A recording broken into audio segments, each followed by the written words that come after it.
I realized that he actually made a total of 180,000 of negative loss. So that is one of the example if you probably buy the wrong investment. Hi everyone, it's Ryan from Affinity Motions Property TV, and today we have a special guest with us, Gaynor Lim, also Hello. known as the HDB Upgrading Strategist. And today, the topic that he'll be sharing today is how to buy your first investment property. Gaynor, can you share a bit more about your background and what you've been doing? Hello everyone, Gaynor here, HDB Upgrading Strategist. For the past, I think 10 years, it's a lot of HDB homeowners, they probably think that that will be their first and last property. I come and advise them on, stuff like whether can you afford it in terms of finances, because I think finances is extremely important. And also a lot of people neglected is about, what kind of property investments you should buy. Condo is one of the 5 C's of the Singaporean dream that they hope to attain in their lifetime. Okay. But a lot of people still find it very unattainable. What is the most common reason that you find that people don't even think about buying their first investment property? The very first thing you really need to do is, do I want to make that move? I myself is also a HDB homeowner, right? Many years back, looking into both me and my wife pay, we are probably just, I think, $8,000-9,000. And because of this income that we have, we don't really think that we are able to make that move. And I joined the industry. I have spoken to a lot of different groups of people, especially a lot of my clients, especially those that own many properties. And that's where from then, I think the thought is very important.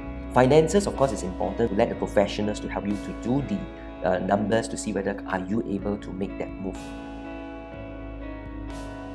A lot of people are happy where they are. Being a HDB owner myself, sometimes I can't think of why I should possibly buying an investment property. Is there any push or pull factors that you think that people have to think about when they are making these kind of decisions?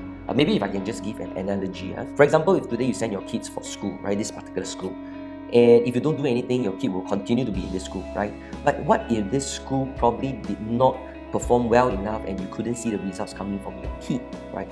Would you want to swap your kid to another school, or probably you just stay put, right? But staying put is comfortable. There's no right or wrong. I always tell them for you to stay in a HDB and for you to stay in a HDB for probably 10, 20, 30 years down the road. We have to think one thing that how much our HDB will be able to grow in terms of capital growth for the next 10 years or 20 years, because that will finally be your retirement funds. Most likely you will have to sell your place, and because when you're old, you will downgrade, right? So what are the funds that you have at that point of time? If your HDB probably don't grow much, maybe you don't have enough funds for retirement. That's why I always think that it's important for us to start early, start young, especially if a lot of my clients are around the 30 plus, 40 plus. If you reach 50, that's something that you might not want to do already. So I think we have to look at our asset. Is our asset growing, right? If our asset is not really growing, should we swap to another asset? I think that's important for us to consider, right? In light of a lot of property cooling measures, this year there's also a lot of new launches in the market that are also resale property. So how do you go about choosing the right investment property? Say you already made a decision to take this next step. And this year probably we have a lot of new launches, probably 60, right? The one thing I think is very important is we have to look at finances. Why finances? Because you really have to understand your budget, how much you can go. The second very important thing is about what type of properties should you buy, where to buy. That's where price is important. Price of the particular project is important. Right? For example, if a $1 million property, you can probably buy a 2-bed, 2-toilet in suburbs, like Punggol, Sengkang, Serangoon, that kind of area. But having said that, 1 million can also buy you a 1-bedder in the city area, right? So first, we need to know our finances, our budget, and which, with this, what we can buy, right? For me, I've been educating a lot of homeowners. If you really want to make that move has to be an important move. So buying the right investment is extremely important. You won't want to go through the hassle of selling your HDB and buying an investment that does not make money. It does not make sense to me. For myself, I just had my first BTO, of course, Okay. MOP. Then I'm thinking of upgrading. My client. No kidding. Yes. So what should I first look at? Because your HDB just MOP, right? So after selling, you have this first pot of cash that you have. Generally, I see a lot of HDBs. You probably would be able to make 100,000+ at least, right? Depending on the location. Okay, so for example, if you want to buy a private property investment, I think the finances is the first 25%, right? So we have to work out in terms of do we have the 5% cash, right? The next 20% will be your CPF or cash. So finances is definitely important, the 5% cash and the first 20% cash or CPF. This will be the first down payment, right? The second thing, of course, will be where to buy lah. Then there's another kind of people who are not BTO owners. Okay. They are actually first-time property buyers. They haven't bought any property before. Is there any difference in terms of finance that they should consider? First, finances definitely is still the same. You need the first 5% cash, 20% down payment, right? But this group of people, you have probably a few options for you to look at. One is, of course, you can buy a first real property investment, can be your HDB as well, right? For example, BTO flat, right? The second thing is probably a lot of people will be looking for resale flat. Why? Because now these days I do understand government gives a lot of grant, right? So that will be an option. Having said that, resale flat, would that be a good property for you in terms of future growth, right? That's something we have to understand. Now the third one is, of course, EC, new EC, right? This will also be a very good option for a lot of first-time buyers, right? Because I think EC is something that's also like a new flat, so there will be a certain growth for you as well. The very last few will be either you buy a resale private property or a new launch, right? So these two things are always things that I think is important to consider, because especially in particular to this topic, how to buy your first real estate investment, a lot of people probably will look at resale private properties. Why? Because it can rent out immediately. So we only look at rental yield, right? But is it the only main factor that you should look at? The second thing is, or the second one will be new launch, right? Because new launch, you cannot rent it out, but it's a new property, right? So there will also be a certain degree of capital growth in that particular area as well. So I think for first-time buyers who doesn't own any property, I think that's important. You have a few options. So it's important to really look into what type of options would best fit your category or your needs, especially for first-time buyers. Sometimes I do see a lot of buyers that probably will try their best to handle everything by themselves, right? They probably have bought the wrong investment. I think that is critical, right? So I think it's important to speak to someone professional enough to share with you all the, the ins and outs, so that at least you can make a better decision at the end.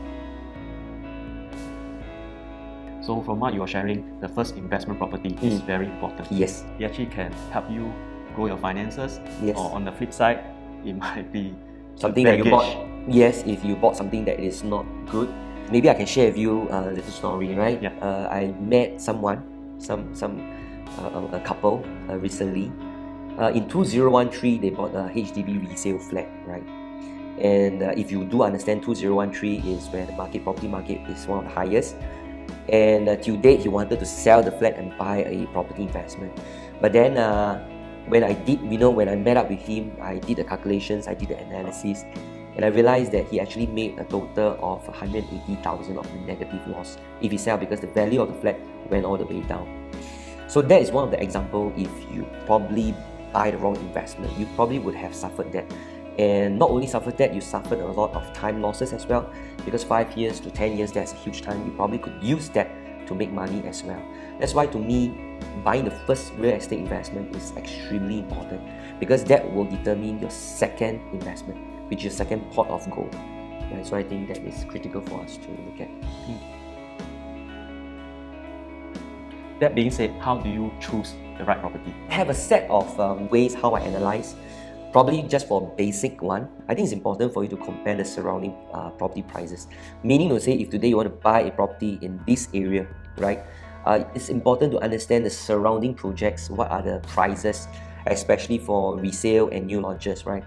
And if you are able to find that other areas are at the same price or even more expensive than you, then I think it is a very good green sign, a very good clear signal for you that, hey, that property investment I can buy. But having said that, does not mean that if that project is a good purchase, you probably have bought a good unit, right? I've seen people who bought the right project but bought the wrong unit, right? So they select the wrong unit type, which is not right? So I think there are a lot of factors for you to look at as well, right? When you say not right, does it mean it's a low floor, wrong facing? Is it true that low-level units are not good buy? In fact, no. I think at the end of the day, price is important. You have to justify. I just give you a good example. If the low-level unit is selling around 1 million, right, and the high-level units are selling 1.3, so there's a $300,000 of difference, right, in terms of price. So which one would you want to choose? That is the question you have to ask yourself. For me, if it's right, I'll probably choose the cheaper one, right, if that's for investment. Of course, having said that, if you're buying for own stay, then that's totally different, right? So we need to strike a balance.